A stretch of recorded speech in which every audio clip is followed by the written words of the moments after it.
hair after the nanoplasty. Is that possible? Hello, welcome to the SOS FLORA. This program happens every Monday and Wednesday, 12 p.m. My name is MJ. I'm a nanoplasty specialist and I'm here today to explain to you, hairdresser, how to achieve the OMG effect on your first application. Hello, welcome all of you. Thank you for coming. You know, we are in the middle of school holidays, so anything is possible during school holidays. It's so hard to get the kids ready, to organize everything. Hey, I am in Moorebank. Okay, New South Wales. I'm thinking to doing my hair at your place. Yes, come in. My sister has a business. She can help you. I don't do hairs, only models, and also you know, demonstrations for salons. Let's talk about this subject that this week especially was a big comment on the hairdressers group about how is nanoplasty when you bleach the hair, how the hair behaves when you bleach the hair after the nanoplasty. So I'm here to clarify a few things to you because I think it's important for us to understand some fundamentals, and I think from now on we're gonna have this issue coming more often because there is more brands coming to the market now with the appeal of the name nanoplasty, and it's important for us to understand the difference. I was talking to my students last Monday about blonde and damaged hair, only because if someone comes to you and say, oh, I've done nanoplasty and I want to do bleach, it's very important for you to do an investigation which nanoplasty they are talking about. Not all the nanoplasties in the market will perform under bleach. Not at all. You know, so depending on the nanoplasty, you're gonna have severe problems on the hair after doing the bleach. But MJ, is that possible to have issues after doing the nanoplasty if I do bleach? Yes, there is. There is when we compromise the structure with the heat. So if we compromise the structure using very, very high amount of heat, I don't recommend you to do the highlights straight away. But this normally doesn't happen to blonde hair. On blonde hair, we don't use the hottest temperature. And second, we take so much care. I teach you guys how to do the pre-treatment when the hair is already damaged. Because if imagine you get someone with the hair is already very damaged and then you do nanoplasty on that hair without using any pre-treatment. Obviously that the hair was already pre-damaged, and with the heat the hair will become a bit more dehydrated. And then imagine that person after 2 weeks comes back for bleach. So they didn't treat the hair. They didn't treat the hair prior to the nanoplasty, and they're not gonna treat the hair for the bleach. So unfortunately, there is no miracles. There is no way that you can actually prevent something like that if you don't do anything about it. But when I teach my clients to use nanoplasty, I clearly tell them, if the hair is previously damaged, you need to take some actions. You can't be accountable and say, you know what, I'm gonna use this and I don't care. No, because they're gonna, in the future, bleach their hair again. And unfortunately, the person that they're gonna blame is you. Will never be the hairdresser that are doing the bleach on the spot. It's always the person that done the nanoplasty that is the one that receives the blame. So what can you do to prevent that? What can you do to avoid that? And it's very important to understand.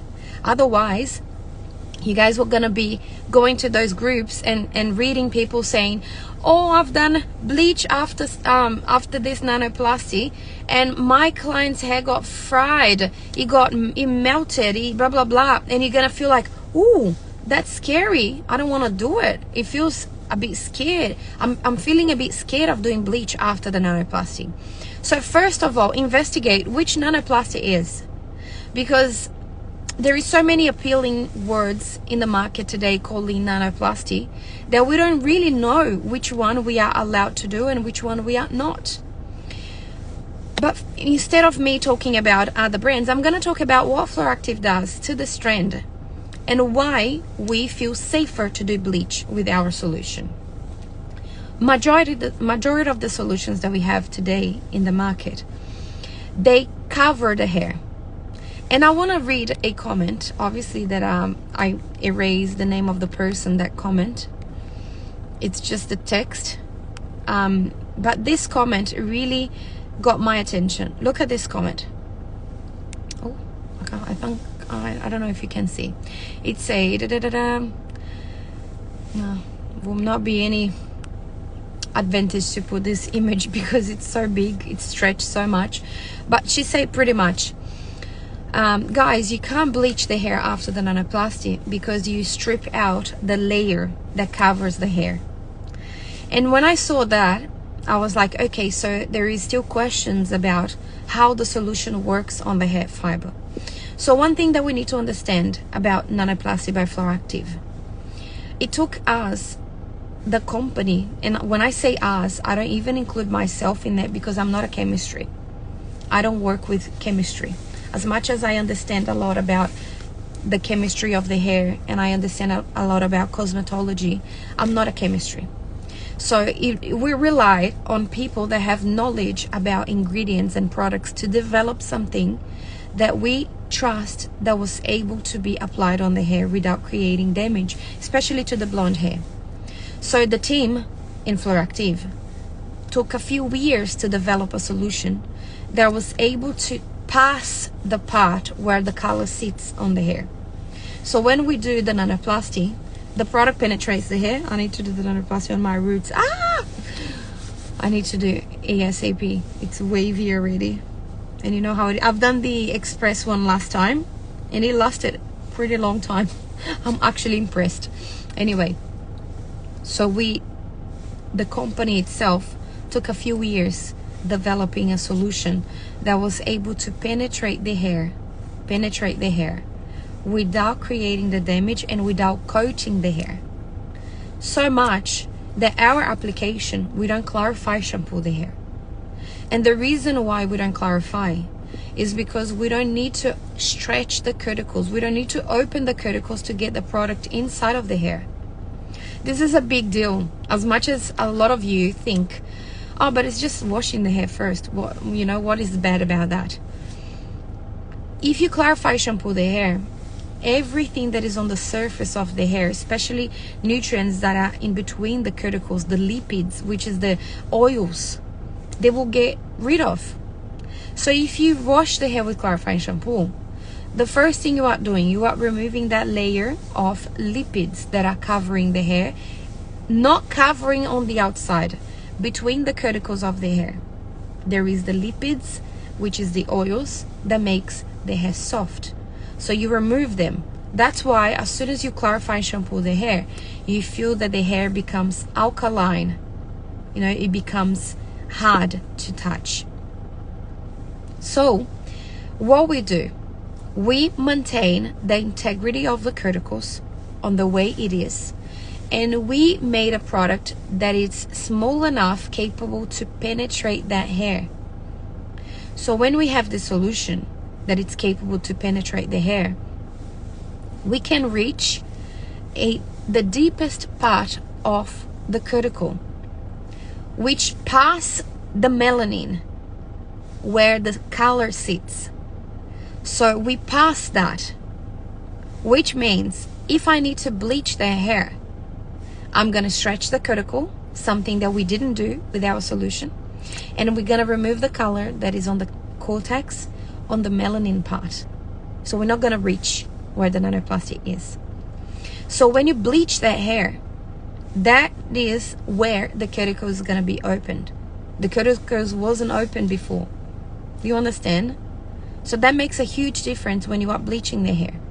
But as I say, you've done a nanoplasty in someone that the hair is extremely damaged already, and then you didn't use any pre-treatment, and then that person comes back after 2 weeks to do the bleach, and you pass the heat to the point that the hair got orange, and then you say, don't worry about it, in 2 weeks you come back and I'm gonna do the bleach and everything's gonna be fine. No, it's not gonna be fine.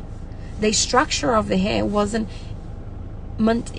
didn't maintain the integrity, which means it wasn't the problem of the nanoplasty. The problem was the heat in excess. So then this is the situation where you can have an issue. But if you maintain the integrity of the color and you maintain the integrity of the bleach hair, what I mean by that, at the end of the nanoplasty, the hair, it's not dry, the hair is not damaged, it doesn't feel coarser on the end, so the hair wasn't dehydrated, so you are okay to do the bleach. But if you still have any concern, MJ, her hair is so fragile, I think I'm gonna wait a little bit longer, you can use the pre-treatment prior to bleach. That will give the hair enough strength to go through the process of, bleaching and heating by bleach. So this is one thing that you guys need to understand, because from now on we're gonna have several other brands names of nanoplasty, and I don't know, because I haven't tested all of them, to say to you, yeah, you can do any nanoplasty and bleach will be safe afterwards. I can't. Today, the only brand I can say to you, you can do bleach after, is Nanoplasty, because that's what I do on my hair. On my hair, I do the nanoplasty first and then I bleach. That's how I do it. I can do the other way around, I can, but I do it. One of the reasons why I do it is to prove that it works. It proves that my hair is a very thin hair, very, very thin, and I don't have a lot of hair. So if my hair gets damaged, you can clearly see. So I do on my hair for you guys to see and for my clients to see. But many of my clients vouched for the Nanoplasty by Fluoractive on the group, and I loved about it. Only people that use Fluoractive, they were able to bleach afterwards, and I love that. A lot of people saying, oh, we had issues, the hair got fried, oh, this, and then the hair got so much damage, the hair broke, it started having breakage. And people that used Fluoractive, they said, I could. The hair was still good. I could bleach the hair after. I did scalp bleach after nanoplasty, and I felt that the solution was still there. So this is a great point. So can you? Yes, you can. But as I say here, I'm not going to be doing sales speech saying, doesn't matter if the hair is falling apart, if the hair is extremely elastic, don't worry about anything, just apply the solution, everything's going to be fixed. No, because I don't believe in those miracles. I don't believe in one solution fits all. I don't believe every hair needs the same steps. I don't believe. So if I don't believe that, I don't pass that to my client, because I only sell what I really believe. So what I'm here today to tell you is, you can bleach the hair after the nanoplasty without first removing the effect of the nanoplasty, and second, creating damage on the hair. But obviously that some steps will need to be taken. If the hair is already fragile, you will have to do the pre-treatment. Oh, MJ, I don't know what is the pre-treatment. The pre-treatment, it's 3 products that we created. Not really for nanoplasty, but works amazingly with the nanoplasty solution. So one is the 20-in-1 solution, the other one is the macadamia mask, and the other one is the macadamia serum. They work very well between each other, and they support each other on their nutrients. One of them stops the elasticity, stop the hair of being rubberized, so it helps the hair to create integrity on the strand. And the other one helps on the hydration, like an intense and deep hydration. So you've got these 3 ingredients that works amazingly together to create on the hair the best scenario for nanoplasty and also for bleach. So if you have the pre-treatment on your salon, you can use the pre-treatment after the bleach, and that will give to the hair an enhancement of shyness and a really soft look, soft touch. Especially people that have blonde hair, we are obsessed with that feeling that the hair is soft, because this is not the reality for people that have blonde hair majority of the times. So I get obsessed of that feeling that my hair is soft on the touch and it's high, it's shiny. I really get obsessed by that. And I know that this combo of pre-treatment provides that, because that was the reason why Fluoractive developed these products. Wasn't really thinking about the nanoplasty, was actually thinking about the integrity on the blonde hair.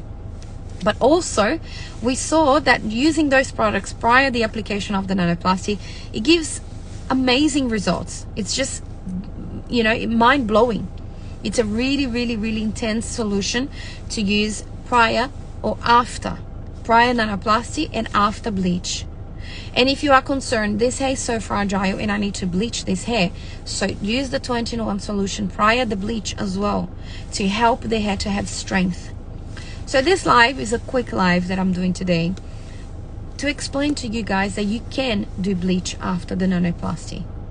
And if you already had nanoplasty done and you had bleach done after, you feel confident. But if you haven't, you will probably feel like, I'm not sure. But if someone arrives in your salon saying, I had nanoplasty done by FLORActive, and if you guys are concerned about that, ask my team. We know everyone that uses nanoplasty by FLORActive. We've got a database with everyone, even if they buy from suppliers. So we know if they are using the solution. So it's important for you to confirm that, because I will hate to see you guys going through the situations that some people wrote on that group. Some people said, I had clients which I had to rinse the hair straight away because I felt that the hair was, you know, warming up and it was falling apart. And that really hurts me, because I feel like we're advertising something so good and some people are getting full by using different solutions that are really more keratin or chemical straightening than actually nanoplasty. So but even if you are concerned, they came to your salon and you are very concerned about the condition of the hair, do the pre-treatment on them prior. Do the pre-treatment and do the test strand. You know, the pre-treatment will definitely help the hair to gain some nutrients and also to perform better on bleach, even if they haven't done the nanoplasty by FLORActive. Even if they have a nanoplasty done by another brand, it will still be very good. You will still have a good outcome. So just clarifying that to you guys, because there was a lot of questions about bleach and nanoplasty, and I felt that I have to explain to you guys. As I say, if you have any question, you can message us anytime. We are here to support you. We are here to give you this assurance that our solution works. But my team also, the support team, they work very, very hard to explain to you guys and to also make sure that you guys know that our solution is a premium solution that works in different hair types. So but as I say, if you are doing the nanoplasty and you are messing up with the color too much to the point that you need to fix this color with bleach later, so my advice for you is learn how to do the nanoplasty without creating that damage on the hair, because that is dangerous. The damage by heat is a dangerous thing that can create problems in the future with the hair. So if you are having issues of doing nanoplasty in certain type of hair, damaged or hair that has been chemically treated prior, you have our support. You can count with us. Okay, MJ, how would you describe the difference between FLORActive nanoplasty compared to keratin to a client? How I would differentiate them is actually how the strand looks after a few months. Because Mish, on the same day that you do the nanoplasty and the keratin, some keratins, they've got really good quality. And I'm not here to say that keratin is bad. Keratin is just a product that works differently on the hair than the nanoplasty. Nanoplasty has keratin on because, as I say, keratin is a protein that every hair strand needs to have. Majority of the hair is keratin. So when I'm talking about keratin now, I'm talking about the solution that it's called keratin, that smooth the hair out. So it will be very difficult for you to compare on the day or on 2 weeks, because they will sometimes look very similar. The outcome and the difference, it will come after a few months. After 2 months, you clearly will see who done nanoplasty by FLORActive and who done keratin. The hair will look much healthier and the hair integrity will become even better afterwards. So on the day will be difficult. The best way is asking your clients about the steps. How was the steps? If they request them to use sulfate free, and if they wash the hair with clarified shampoo prior, it's a great indication that they used keratin instead of nanoplasty. So this is the way you can interview the client and ask them, okay, you done keratin, that's good. How was the steps that they use on their hair? Did they clarify your shampoo first for them to apply the solution? And if they say yes, it's raised a bell for you that they've done keratin, and you will have to pre-treat this hair prior to bleach. You know, it would be the amazing, the best choice you have is actually treat the hair prior to bleach, so then you can avoid having the issues. But also, I will treat the hair with the pre-treatment, also do the test trend on bleach after keratin. Because as I say, what is the issue of the product covering the fiber? When the product covers the fiber, it leaves the fiber underneath without receiving much nutrients from the outside. And I always say that it seems like a bit weird, but you are coating the fiber, you're letting the hair be claustrophobic inside of that coat, and you offer them to take some very, very good products at home. It really defeats the purpose, because the hair will not be receiving much nutrients. So if they use something very good, or if they use something cheaper, in regards to outcome, it will probably make the hair be, you know, coarser on the touch, or be hydrated on the touch, but the inside will not be changed. When that coat goes, the hair underneath will be weaker than it was before. And that's why the hair has reaction when the bleach gets in touch with this weaker hair. So when the hair gets weaker by the high usage of the straightener or the use of products that coats the fiber, unfortunately there will be consequences on bleach. And that's why I'm saying, when they do for the first time, especially people with dark hair, it's very hard to know which one they've done. I can see, because first, the hair gets really oily on keratin, on nanoplasty it doesn't. The hair gets really dry on the ends, on nanoplasty it doesn't. So I know on the touch when the hair has keratin and when the hair doesn't. Because the hair with keratin, they normally have one thickness on the top and a really, really different thickness on the ends. The ends are way more fragile. And it's very clear for me to see that. But sometimes the hair is really thick and you will not be able to see that very clear. But unfortunately, the consequences on bleach will be similar to the hair that is thin. So I think the best way of investigating is asking your client about the steps. They will remember. Everyone remember when you wash the hair with clarifying shampoo. It's such a traumatic experience when you have to wash with the hair with clarifying shampoo and try to brush the hair with that clarifying shampoo, you know, that removes all the lipids, all the oils from the fiber to be able to stretch as much as they can. So they will know and they will remember. And I think that's the best way that you can investigate if the hair has been done with keratin or nanoplasty by Fluoractive. But if you still have questions, because they come to you and say, yeah, it was nanoplasty, just ask us. Oh, MJ, I've got a client, she said that she done, you know, the nanoplasty in this hair salon. Can you confirm to me if they use our solution, your solution or not? We can definitely do that for you guys. Already half an hour of live. Oh my god, I talked so much. I don't even realize. I'm already losing my voice. We are on school holidays, so it's such a, you know, it's a difficult time, because then we've got kids and people to take care of the kids during the time they were supposed to be at school. But it was so important, and I need to be here, you know, to talk to you guys about bleaching the hair after the nanoplasty. So I hope you guys have a great week. We see each other on Monday. Okay, Monday I'm gonna be out of the state, but I'm gonna be doing the live again with you guys. So I hope you have a great week, and if you have any questions, send us a message inbox. Have a great day, guys. I see you on the next SOS Flora. Bye.